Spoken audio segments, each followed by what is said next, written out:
She lost everything, until a stranger changed her life forever.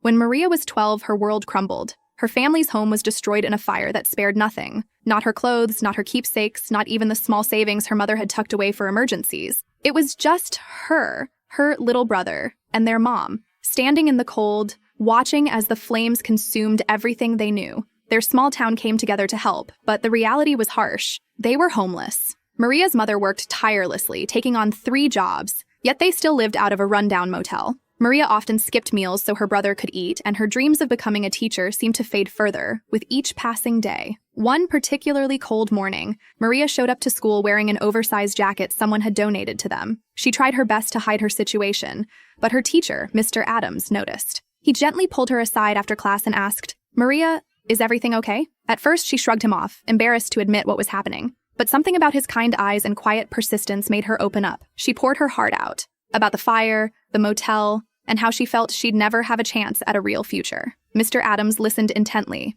"Maria," he said, "life has a way of throwing the hardest tests at the strongest people. You're stronger than you know." The very next day, Mr. Adams came to class with an announcement. The school was starting a fundraiser, and the proceeds would go to help a very special family get back on their feet. Though he didn't name names, Maria's cheeks flushed as her classmates rallied around the cause. They sold baked goods, hosted car washes, and even performed a charity talent show. Within a month, they had raised enough money to cover a deposit for an apartment. But that wasn't all. Mr. Adams had also reached out to a local scholarship foundation, sharing Maria's story and her dream of becoming a teacher. The foundation awarded her a full scholarship to the local college, ensuring that her future wasn't just saved, but secured. Years later, Maria stood in front of her own classroom, chalk in hand and tears in her eyes, as she told her students about the teacher who had saved her life. "Kindness changes lives," she said, "and I'm living proof."